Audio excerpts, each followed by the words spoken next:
Bordel! Ah!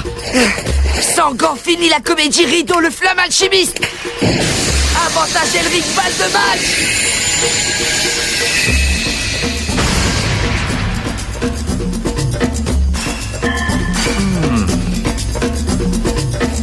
Adieu, monde cruel!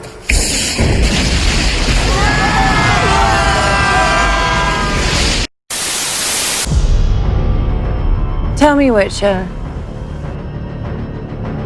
You don't believe in destiny? Or the lesser evil? What do you believe in? What is a Witcher? White hair, big old loner, two very, very scary looking swords.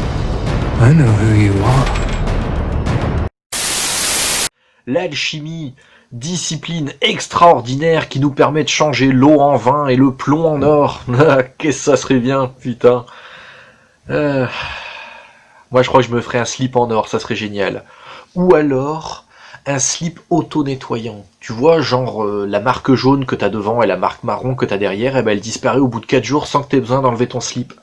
Et donc aujourd'hui, on va se la jouer à la The Witcher et on va crafter des objets magiques et récolter un maximum d'ingrédients pour aller faire tout ça. Allez, c'est parti! Non, ta gueule. On t'a assez entendu, toi t'es devenu assez viral comme ça.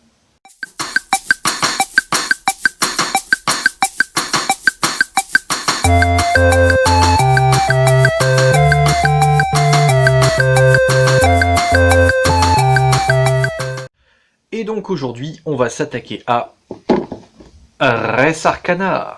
Alors Res Arcana, c'est un jeu édité par Sandcastle Games et le jeu a été fait par Tom Lehmann, si je le prononce bien. C'est un excellent jeu de craft et de gestion de ressources. Du coup, on va tout de suite voir comment ça marche, on va pas perdre de temps. Alors, comme d'habitude, on va faire un tour d'horizon du matériel, et donc on commence par la règle du jeu, bien évidemment. Ensuite, une grosse boîte dans laquelle vous allez avoir des meeples de couleurs. Donc les meeples représentent en fait les essences, ce sont les ressources que vous allez pouvoir accumuler dans le jeu. Il y en a 5 différentes. Alors de gauche à droite, donc en noir, la mort, en bleu, la sérénité, en vert, la vie, en rouge, la vigueur, et en jaune, l'or. Puis vous allez trouver 5 grandes tuiles cartonnées, elles représentent des lieux de puissance que vous allez pouvoir conquérir grâce aux essences que vous allez récolter tout au long du jeu. Les tuiles de lieux de puissance sont double face, c'est-à-dire que d'un côté vous allez avoir un lieu, quand vous le retournez vous allez avoir un autre lieu. Ensuite, vous trouverez une grande tuile cartonnée qui vous servira de résumé, au recto une aide pour la mise en place, et au verso un résumé d'un tour de jeu. Ensuite, 8 tuiles objets magiques, donc qui vous serviront à avoir des actions tout au long du jeu. Des petits pions hexagonaux avec la valeur numérique 5 inscrite à l'intérieur. Donc, pour faire simple, quand vous avez 5 essences de même couleur, vous en posez une sur cette petite tuile et ça symbolise que vous avez 5 essences de même couleur. Un jeton de premier joueur, des cartes recto verso qui vous serviront d'aide de jeu, donc aussi bien pour avoir le nom des essences que la signification des différentes icônes présentes sur les cartes du jeu. Et enfin, 3 paquets de cartes, un paquet à dos vert qui symbolise les mages, un paquet à dos marron qui symbolise les cartes d'artefacts, et un paquet de cartes à dos bleu qui symbolise les cartes monuments.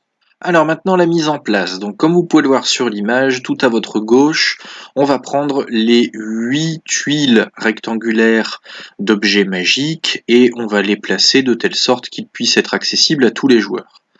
À côté, on va placer donc la boîte d'essence pour qu'elle soit disponible pour tous les autres joueurs également. Les petits pions à valeur numérique 5. On prend le paquet de monuments, donc le paquet à dos bleu. On mélange le tout et on forme donc un paquet avec 2 monuments que l'on va révéler immédiatement. Et enfin, tout à droite, on prend les 5 grandes tuiles cartonnées de lieux de puissance et on les dispose, comme pour les tuiles objets magiques, à disposition des joueurs. Ensuite, on va donner un pion essence de chaque type, donc les pions de couleur, y compris de l'or, et on va les donner à chaque joueur. Ça va faire leur réserve de départ. On prend ensuite les cartes artefacts, donc les cartes à dos marron, on les mélange et on donne 8 cartes à chaque joueur. Puis, on prend le paquet de cartes à dos vert, donc les cartes mages, on mélange, on en donne 2 à chaque joueur. Ensuite, on choisit ou on tire au hasard un joueur qui sera premier joueur et on lui donne donc le pion de premier joueur. Ensuite, étant donné que chaque joueur a reçu 2 mages, il va devoir en choisir un. Donc là, dans l'exemple, on a le choix entre le guérisseur et l'alchimiste. Je vais bien évidemment vous expliquer les différences qu'il y a entre les différents mages, mais en tout cas, les joueurs doivent en choisir un chacun. Le mage qu'ils n'auront pas choisi retournera dans la boîte de jeu, il ne servira plus du tout de la partie. Alors bien évidemment, le choix du mage va être primordial par rapport à votre façon de jouer, et pour savoir quel mage sera le plus adapté à votre stratégie, vous allez tout simplement prendre vos cartes artefacts, donc les cartes à dos marron. C'est pas pour rien qu'on vous a donné ces cartes, c'est justement les objets que vous allez pouvoir jouer en jeu. Mais pour pouvoir les jouer, il va bien évidemment falloir avoir un mage qui soit en corrélation avec ce paquet.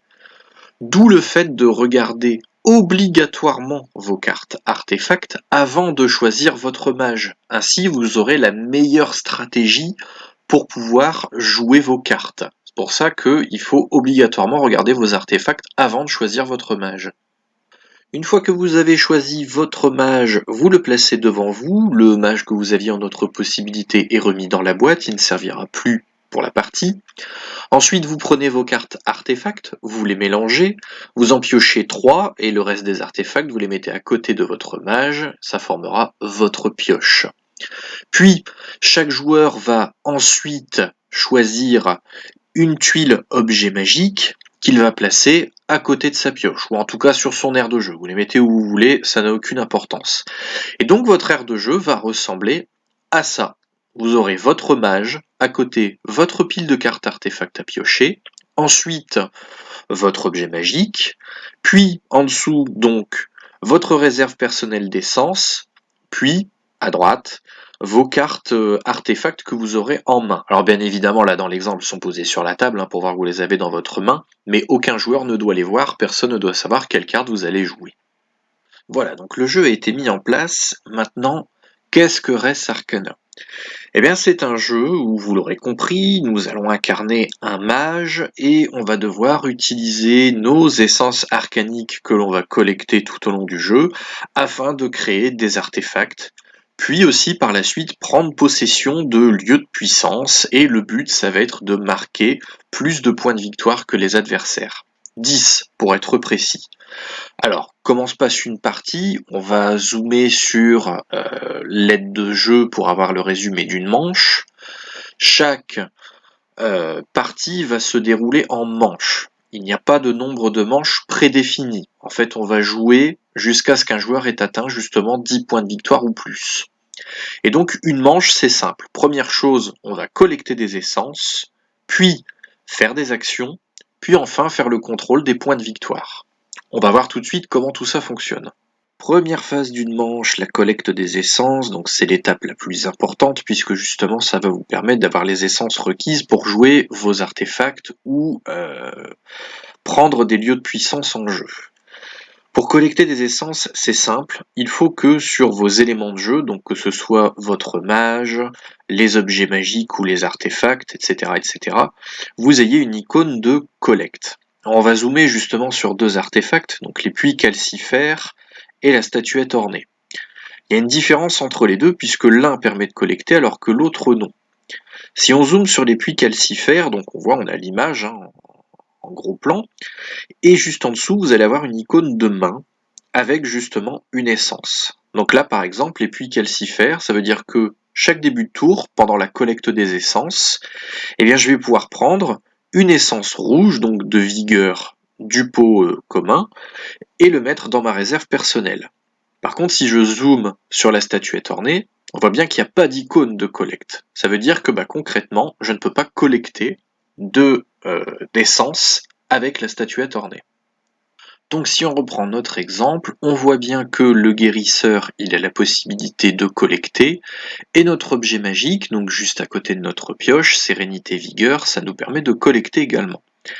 Par contre, il y a une chose assez importante à remarquer, c'est que pour le guérisseur et notre objet magique, on a la possibilité de prendre 2 essences. Par contre, soit l'une, soit l'autre, puisqu'on a une barre qui sépare les 2 essences. Donc dans l'exemple, le guérisseur, il peut soit prendre une essence bleue, soit prendre une essence verte, sérénité, vigueur, soit prendre une essence bleue, soit prendre une essence rouge. Donc là, par exemple, le guérisseur va prendre une essence bleue, et l'objet magique, une essence rouge. Et j'ajoute donc ces 2 essences à ma réserve personnelle. Bien, donc collecter des essences, c'est fait, c'était l'action la plus simple à voir. Maintenant, on va voir ce qu'on peut faire après une collecte des essences. On va zoomer à nouveau sur le résumé d'une manche. Après les essences, il y a les actions. Les actions, en fait, c'est simple. Chaque joueur, en commençant par le premier joueur, va effectuer une action.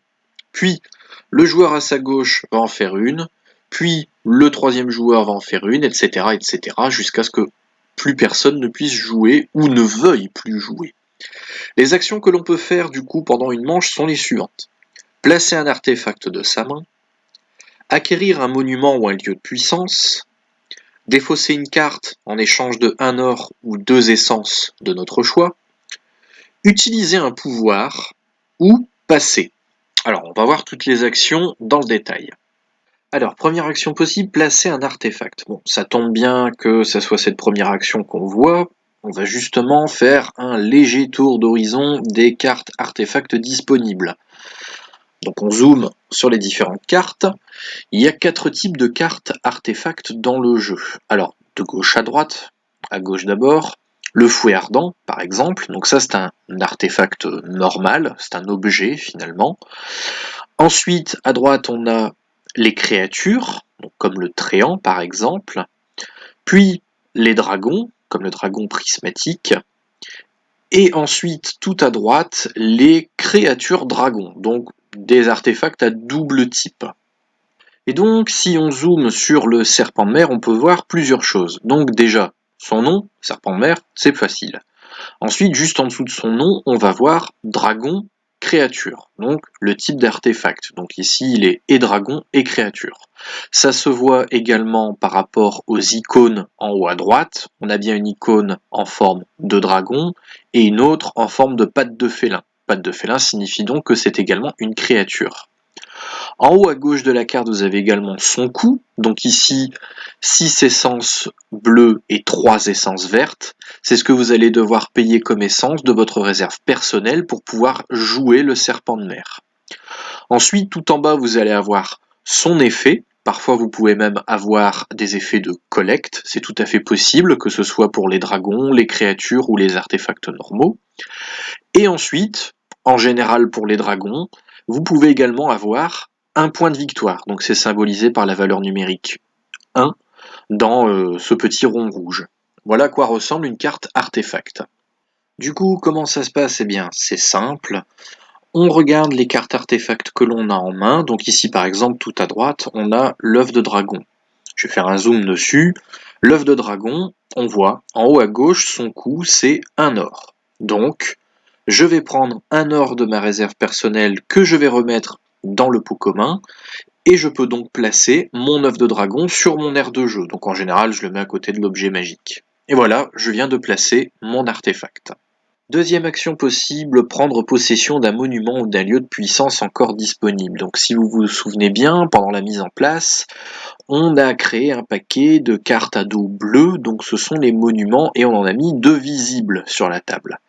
Eh bien pour acheter un monument, c'est facile, il suffit tout simplement de payer 4 or. Donc 4 or, c'est le coût commun à tous les monuments.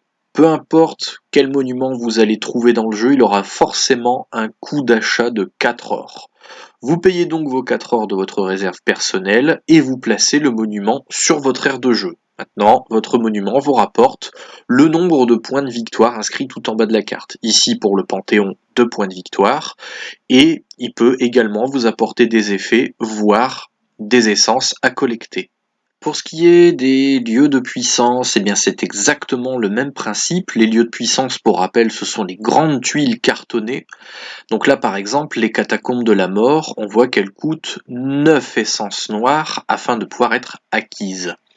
Donc, eh bien, si j'ai les 9 essences noires, donc les essences de mort dans ma réserve personnelle, je vais tout simplement les remettre dans le pot commun et je vais pouvoir acquérir les catacombes de la mort que je vais placer sur mon aire de jeu. Peu importe où je la place, du moment que elle est bien avec mes autres cartes disponibles.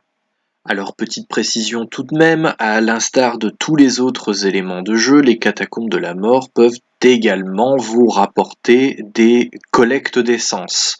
Par exemple, les catacombes de la mort, à chaque phase de collecte d'essence, vous allez pouvoir collecter une mort.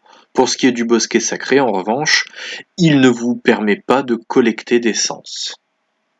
Troisième action possible, défausser un artefact. Alors si vous vous souvenez bien, j'avais dit que effectivement, on pouvait défausser un artefact pour gagner un or ou 2 essences de notre choix. Pourquoi justement faire ce choix de défausser des artefacts? On va zoomer justement sur notre aire de jeu. Alors admettons, on avait placé l'artefact of the dragon, on a acquis le lieu de puissance des catacombes de la mort, et dans notre main, nous avons du coup 3 artefacts. Le serpent de mer, par exemple, coûte 6 essences bleues et 3 essences vertes. C'est très cher. En général, ce type de cartes qui coûte énormément d'essence, on va les jouer en dernier. Et du coup, pour pas se casser le cul à garder une carte en main qui nous sert pas puisqu'on ne pourra pas la jouer, eh ben on va pouvoir la défausser pour prendre justement des essences. Donc soit 2 essences de notre choix, soit un or. Pour défausser une carte, c'est très simple. On la pose à 90 degrés sous notre pioche, comme ça on se souvient bien des artefacts que nous avons disponibles dans notre deck d'artefacts. Et on en vient donc à un nouveau point justement de la règle du jeu, c'est que notre défausse peut être vue à tout moment par nos adversaires. À n'importe quel moment, un adversaire peut très bien examiner notre défausse pour voir ce qu'il y a à l'intérieur. Bien évidemment, il ne pourra pas regarder ce qu'il y a dans la pioche, ça paraît logique. Mais voilà, ça reste tout de même un outil très stratégique pour les adversaires que de savoir ce qu'il y a dans votre défausse et voir effectivement si vous pouvez marquer d'autres points. Quatrième action possible, utiliser un pouvoir. Alors, utiliser un pouvoir, c'est une action simple, par contre à expliquer c'est un peu le bordel, parce qu'il y a beaucoup de choses à voir quand même. Je vais pas vous faire un détail de toutes les iconographies, ça serait trop long, donc on va faire simple, on va voir en gros comment utiliser un pouvoir pour chaque type d'élément de jeu. C'est grosso modo la même chose pour tous les éléments de jeu, mais on va quand même voir à quoi ça ressemble exactement. Par exemple, pour les catacombes de la mort, zoom dessus, on voit que donc on peut collecter effectivement une essence mort noire en début de manche. Par contre, on a d'autres actions en dessous. Par exemple, on peut se défausser de 5 essences de mort pour placer une essence de mort du pot commun sur les catacombes de la mort. Ou alors, on peut tout simplement engager, ou dueler comme vous préférez, les catacombes de la mort pour pouvoir placer une essence de mort dessus. Alors, poser des essences de mort sur les catacombes de la mort, c'est pas pour rien. On sait que les catacombes de la mort nous rapportent 1 point de victoire. Mais attention, 1 point de victoire par essence de mort posée sur elle. C'est justement ça, en fait, l'idée des lieux de puissance, poser des essences dessus afin d'avoir des points de victoire. En général, elles fonctionnent toutes plus ou moins comme ça.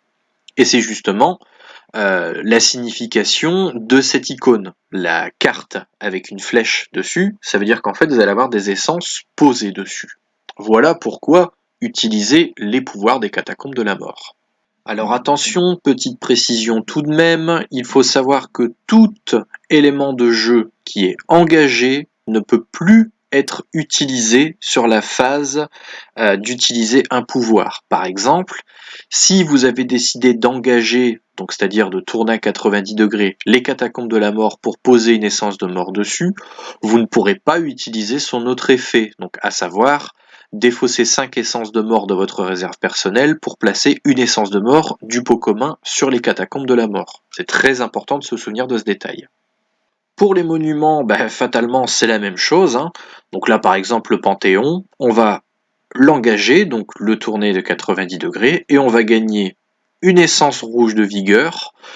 Et là, dans l'exemple, chaque rival, donc comprenez chaque adversaire, va gagner également une essence de vigueur. La même chose est valable pour les artefacts, donc par exemple l'anneau de Midas. On peut défausser 2 essences vertes vitalité de notre réserve personnelle pour placer un or du pot commun sur l'anneau de Midas.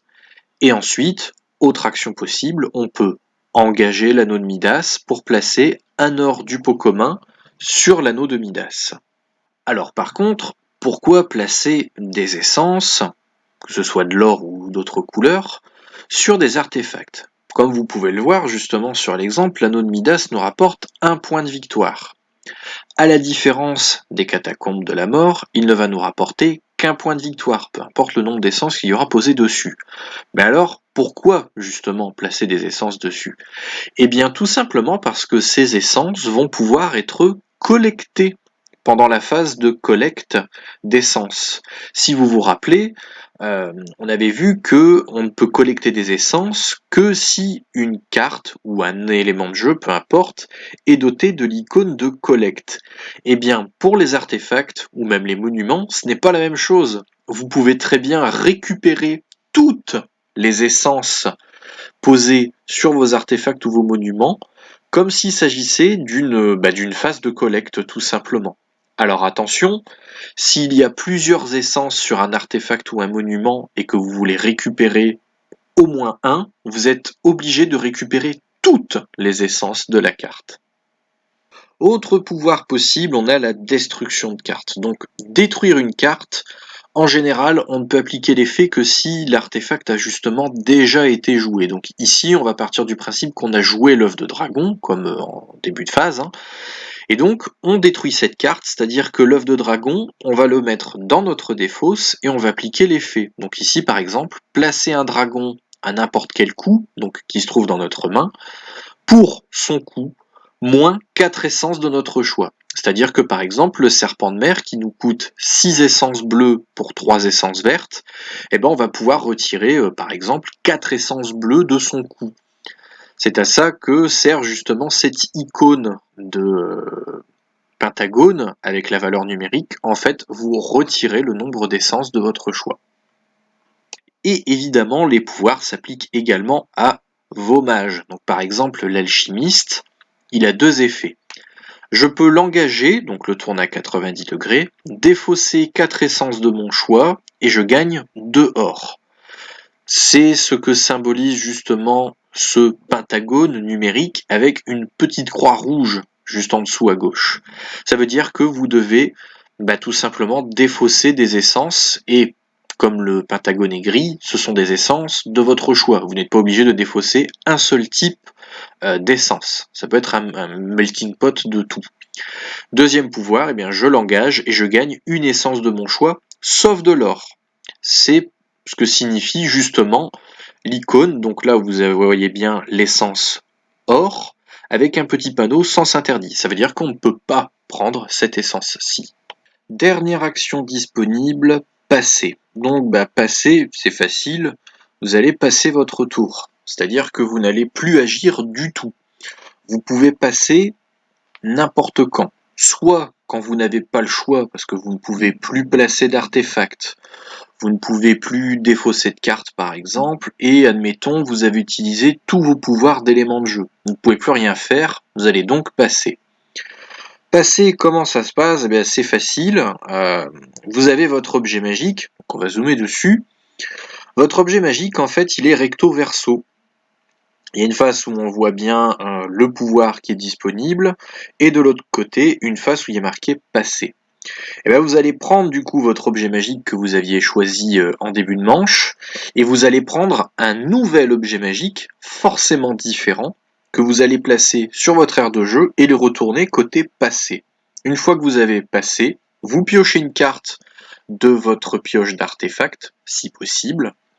Si jamais vous n'avez plus de cartes artefacts disponibles mais que votre défausse, eh bien vous mélangez votre défausse et vous avez de nouveau une pioche d'artefacts disponible, vous en prenez une que vous ajoutez à votre main.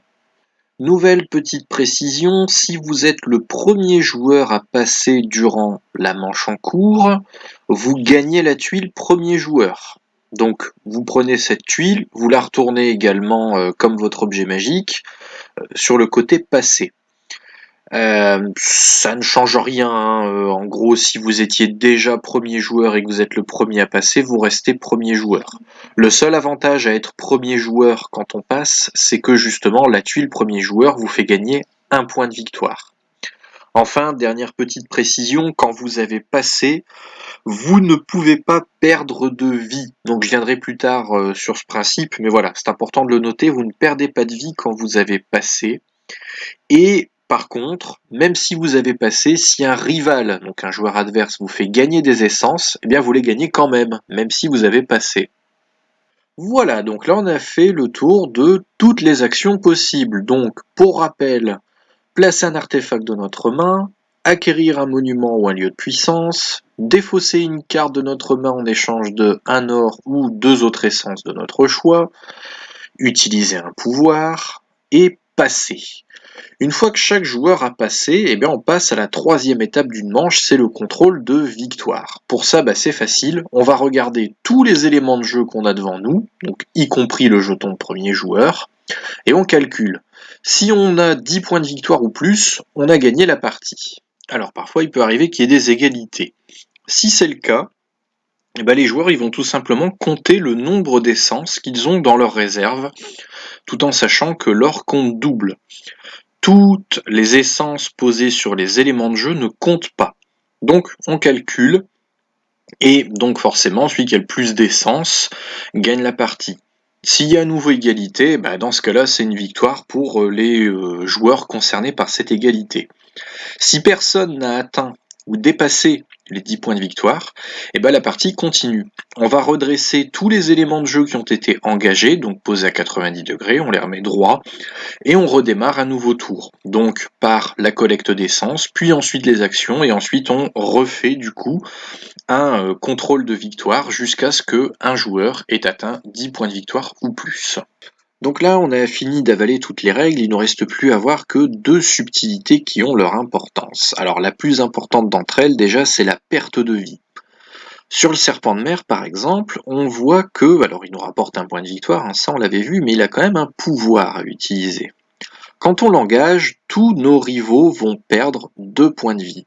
Alors, on n'a pas vraiment de points de vie dans le jeu. Les points de vie sont symbolisés par les essences vertes, donc de vitalité.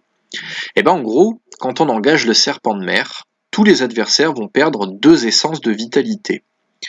Si ils ne peuvent pas dépenser ce nombre d'essences vitalité comme indiqué sur la carte, pour chaque essence qu'ils n'auront pas pu défausser, ils vont devoir perdre 2 essences de leur choix, de leur réserve personnelle, y compris de l'or. C'est pour ça que c'est très important d'avoir assez de vitalité dans sa réserve personnelle. Alors évidemment, une perte de vie n'est pas systématique. Vous avez des moyens de contrer tout ça. Par exemple, donc on reprend justement l'attaque du serpent de mer, il est noté que on l'engage, tous les rivaux perdent 2 vitalité. Mais les rivaux peuvent aussi défausser une carte depuis leur main, donc une carte artefact pour rappel, et du coup ils ignorent l'attaque. C'est un moyen comme un autre justement d'éviter de perdre des essences. Évidemment, il y a d'autres éléments de jeu qui vous permettent d'éviter une attaque. Par exemple, le manoir de corail. Deuxième effet, réagir à une attaque, engager le manoir de corail, vous ignorez l'attaque. Voilà, vous avez réussi à éviter une perte de vie. Bien évidemment, je le note, quand vous faites une attaque, c'est une attaque sur tous vos rivaux, et non pas un seul. Alors du coup, si j'ai pris l'exemple du manoir de corail pour une réaction à une attaque, c'est pas pour rien, puisque le manoir de corail, il a justement une autre spécificité, et c'est celle qui fait partie des 2 dont je vous ai parlé juste avant. Le contrôle de victoire immédiat. Contrôle de victoire immédiat, c'est un pouvoir assez exceptionnel, puisque il n'est présent sur quasiment aucun élément de jeu, mis à part le manoir de corail et peut-être d'autres artefacts ou monuments. Contrôle de victoire immédiat, c'est facile. C'est une action possible, c'est-à-dire utiliser un pouvoir. Vous engagez le manoir de corail et vous faites un contrôle de victoire comme si on était en fin de manche. Attention, ça ne met pas fin à la manche en cours. Pourquoi faire un contrôle de victoire immédiat? C'est facile. Admettons, vous êtes à 10 points de victoire ou plus, vous n'avez pas envie de passer, et vous savez que si vous attendez de passer, vos adversaires risquent d'avoir ces fameux 10 points de victoire ou plus. Eh bien, vous engagez le manoir de corail, et hop, si vous avez vos 10 points de victoire, vous avez gagné même avant que tout le monde ait passé. Très très bon effet. Voilà qui conclut donc les règles de Res Arcana. On a avalé tout le bouquin de règles. Maintenant, on va pouvoir du coup se la jouer à la Gérald de Rive et fabriquer des petits artefacts afin de gagner le plus de points de victoire possible. Voilà qui conclut donc cette vidéo sur Res Arcana. Excellent jeu de gestion de ressources et de craft. On frôle la perfection, franchement, il y a rien à dire, le jeu est presque parfait. Il faut compter 30 à 60 minutes la partie, donc 30 minutes à 2 et quand on connaît très très bien le jeu. 60 minutes sera vraiment quand vous jouez à 3 ou 4 joueurs, admettons. Donc voilà, c'est un jeu rapide, ça a l'avantage. Je crois pas que ça soit le premier jeu de Tom Lehmann, je crois qu'il y en a eu d'autres avant. Enfin, en tout cas, il me semble pas qu'il soit son coup d'essai et ça se voit parce que vraiment, voilà, on est au top du top. Son plus gros point fort, c'est sa rejouabilité. Le paquet de mages disponible est pas énorme, mais voilà, il y en a quand même pas mal. C'est très rare de faire 2 parties d'affilée où vous allez devoir choisir les mêmes mages. Le paquet d'objets magiques, n'en parlons pas, il est assez gros, donc c'est pareil, il faut un certain temps avant de retomber sur plusieurs fois les mêmes combinaisons de cartes. Voilà, rejouabilité, du coup, c'est son point fort, ça c'est sûr. Il est très simple à prendre en main, mais très profond. Et on est vraiment... ouais... Le seul point faible que je pourrais donner au jeu, c'est que certaines cartes soient vraiment un peu trop abusées. Il y a la fontaine de jouvence par exemple, alors ça c'est un objet magique que vous pouvez avoir dans vos objets de départ. Elle est assez chère à jouer, entre guillemets, mais par contre, une fois que vous l'avez posée, chaque phase de récolte, vous prenez une ressource de chaque type sauf de l'or. Enfin, c'est banco quoi. Une fois que vous avez ça sur la table, vous pouvez faire ce que vous voulez. Je crois qu'il y en a d'autres. Il y a d'autres cartes où elles sont assez abusées. Gros avantage par contre du jeu, c'est que du coup en corrélation avec ça, le jeu reste assez équilibré. Parce que même si vous n'avez pas des cartes qui s'intègrent tout à fait dans la même stratégie et qui vont comboter parfaitement ensemble, malgré tout vous avez toujours possibilité de trouver une stratégie derrière les fagots qui va vous avantager à un moment ou à un autre et peut-être même vous faire gagner la partie. Je crois que la stratégie la plus simple à mettre en place, ça reste encore d'avoir de l'or, parce que l'or, vous achetez des monuments avec, donc même si un monument vous rapporte pas beaucoup de points de victoire, il peut quand même vous rapporter des effets intéressants. Donc voilà, il y a beaucoup de stratégies possibles dans ce jeu-là. C'est aussi un de ses points forts, c'est un jeu simple mais très profond. Vous avez énormément de possibilités.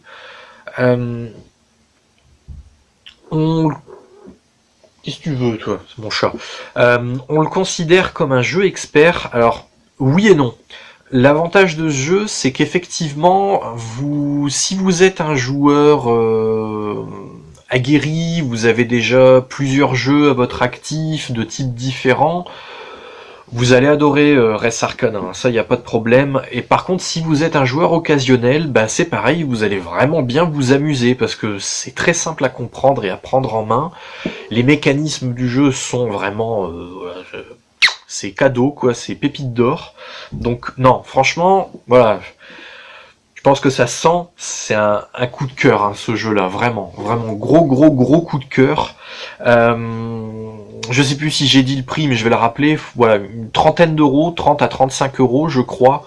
Et en plus de ça, comble du bonheur, j'ai envie de dire, on a une extension qui est sortie, donc Lux et Ténébré, lumière et ténèbres, du coup, pour ceux qui n'auraient pas compris vis-à-vis du latin. L'extension va vous apporter, alors je crois, 2 lieux de puissance supplémentaires, des mages supplémentaires, des objets magiques supplémentaires, deux tuiles d'action supplémentaires. Enfin, on augmente encore la rejouabilité. Honnêtement, si vous achetez le jeu de base, achetez l'extension tout de suite, comme ça au moins vous avez le jeu le plus rejouable possible. Les autres extensions, je ne sais pas si elles sont encore sorties, au vu de l'actualité dans ce moment. Mais voilà, franchement, Res Arcana, précipitez-vous dessus. C'est un excellent jeu. Vous allez vraiment pouvoir vous amuser, rejouer très souvent avec. Le tester, c'est l'adopter, vraiment. Puis bon, vous ferez plaisir à Tom Lehman, hein, il a l'habitude de faire des bons jeux, donc continuez à acheter ces jeux. Voilà, c'est un coup de cœur, vraiment. Ma première vidéo c'était sur Villainous, parce que c'est un jeu simple à expliquer, et en même temps c'était un de mes coups de cœur, parce que j'aime vraiment ce jeu. Mais celui-là, vraiment, voilà, c'est un cran au-dessus encore. Là, pour le coup, c'est vraiment rejouable et on va pas s'emmerder. Même à 4 joueurs, hein, le jeu est pas long, puisque on va faire en général, je joue une carte, le joueur adverse joue une carte, l'autre joueur joue une carte. C'est très rapide, donc on n'a pas le temps de s'ennuyer. C'est gros point fort de ce jeu-là, c'est ça. Voilà. Et non, franchement, on frôle vraiment la perfection, quoi. Voilà. Si je devais donner un point faible, hormis le fait que certaines cartes soient abusées, mais gros avantage, c'est que derrière le jeu est équilibré. Le seul point faible du jeu, et encore c'en est pas vraiment un, on n'a pas d'indexation des cartes dans la règle de jeu. C'est-à-dire que vous avez beaucoup de jeux qui utilisent des cartes où, à la fin du livret de règles, vous allez avoir des pages spéciales juste pour toutes les cartes. Et ça vous explique les cartes dans le détail. Ça vous explique aussi, par exemple, les monuments de puissance, par exemple, ça vous explique comment les jouer, etc. Là, on n'a pas ça. Je pense qu'en fait, c'est tout simplement parce que 98% des cartes objets magiques que vous avez dans le jeu sont clair, simple à comprendre, mais les 2% restants qui sont pas clairs la première fois, du coup, pour trouver l'info, savoir comment ça se joue, il faut trouver dans le livret de règles, parce qu'il n'y a pas d'index, il n'y a pas de précision sur les cartes, ou du moins c'est précisé, mais à certains moments de la règle, donc c'est un peu la partie d'où est Charlie, quoi. Faut trouver où se trouve l'objet que vous essayez de trouver dans la règle. C'est juste ça, voilà. Le seul point faible, il est là, et c'est vraiment un point, mais minime. Parce qu'une fois que vous avez compris la carte, vous vous en foutez, quoi, finalement. Donc non, on est vraiment sur un jeu, vraiment presque parfait, quoi. Presque parfait. Rien n'est parfait pour moi, mais là, vraiment, on y est presque, quoi. Voilà, je pense que ça se sent, de toute façon, c'est vraiment mon coup de cœur. Donc voilà, précipitez-vous. Si vous pouvez le tester, testez-le. Si vous pouvez l'acheter, achetez-le, vraiment. Merci d'avoir regardé la vidéo jusqu'au bout. Merci de me soutenir également. Ça me fait plaisir, vraiment. Pour un coup, je vais changer. Tiens, je vais vous inviter à mettre un j'aime, à partager, à vous abonner, à mettre des commentaires. Parce que, voilà, il y a que les cons qui changent pas d'avis. Et puis, pour une fois, je vais vous annoncer la prochaine vidéo. Ce sera sur Roll for the Galaxy, donc là on va passer à un gros jeu. Je sais pas si la vidéo sera longue pour le coup, mais je pense que oui, mais voilà. Je vais essayer de faire un peu de tout niveau jeu, parce que j'ai l'avantage d'avoir un peu de tout, mais souvent les mêmes types de jeux, malheureusement. Voilà, donc Roll for the Galaxy, et après Roll for the Galaxy, je vous tease aussi la prochaine, ça sera un jeu pour enfants cette fois-ci, parce qu'il faut faire de tout. Qui l'a vu? Donc voilà, c'est la bande-annonce entre guillemets pour la suite. Donc merci, hein. Merci d'avoir regardé la vidéo jusqu'au bout et je vous dis à la prochaine fois pour Roll for the Galaxy du coup. Ciao. Oh putain, je t'avais pas déjà demandé de fermer ta gueule, toi. Oh! Oh!